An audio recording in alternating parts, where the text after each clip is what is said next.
federal judge paused President Biden's rollback of Title 42 last week. That's the COVID-19 health policy that allows for the quick deportation of immigrants. However, the policy is still set to expire on May 23rd. Now, some lawmakers are sounding the alarm on what that could mean for national security.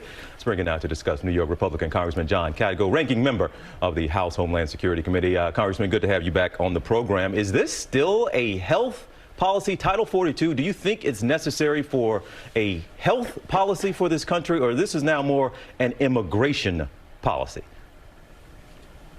Well, it's really health policy based, but obviously it's an immigration issue as well. And Syracuse and New York State, COVID cases are up dramatically again. So this COVID epidemic is not over, and it's become a political football. But the fact of the matter is, once Title 42 is revoked this month, there's not a single agent on the border who will say anything other than we will lose operational control of the border.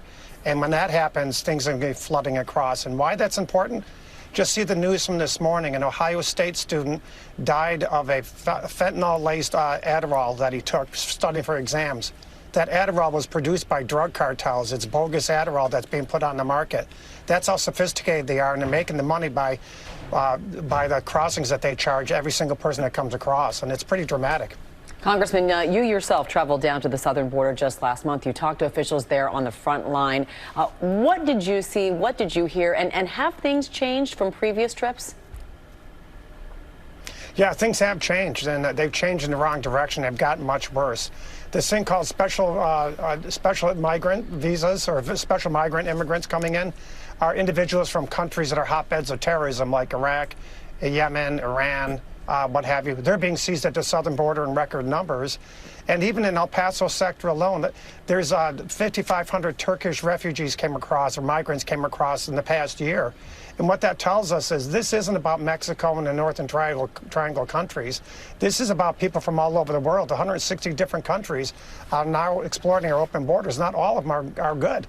As we know now, we've fought to get numbers released about the number we've seized at the border that were on a terror watch list in the last year. And that means an equal number probably got through. So the border is being exploited not just by the downtrodden in Central America, but by all over the world.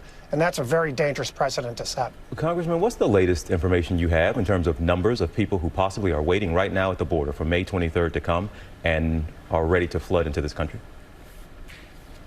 Well, the latest numbers, and they're pretty solid estimates, even Homeland Security acknowledges these numbers. Right now, about 5,000 to 7,000 a day are coming across. When Title 42 is lifted, they expect it to be about 18,000 a day.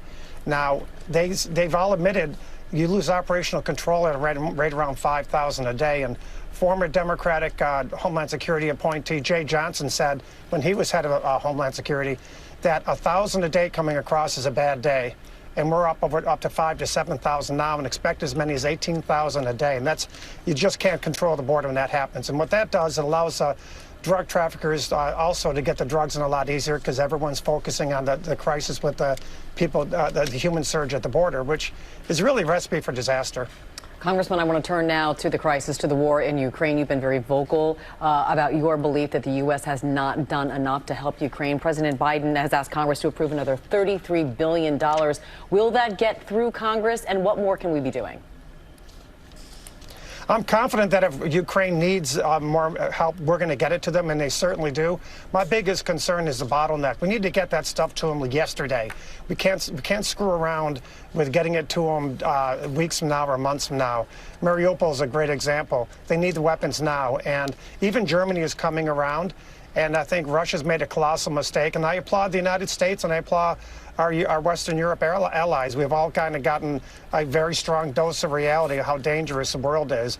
NATO is going to be stronger because of this, and we're going to help the Ukrainian people fight back this menace. We have to. We have no choice. And, Congressman, one more thing we have to ask you about, certainly this draft opinion that came out at the Supreme Court. We know what your stance has been in terms of abortion rights. You've declared yourself certainly pro-life, but the way this happened and what this now tees up going into the election year, what do you think about the way this has happened, and what does this mean now going into the midterms?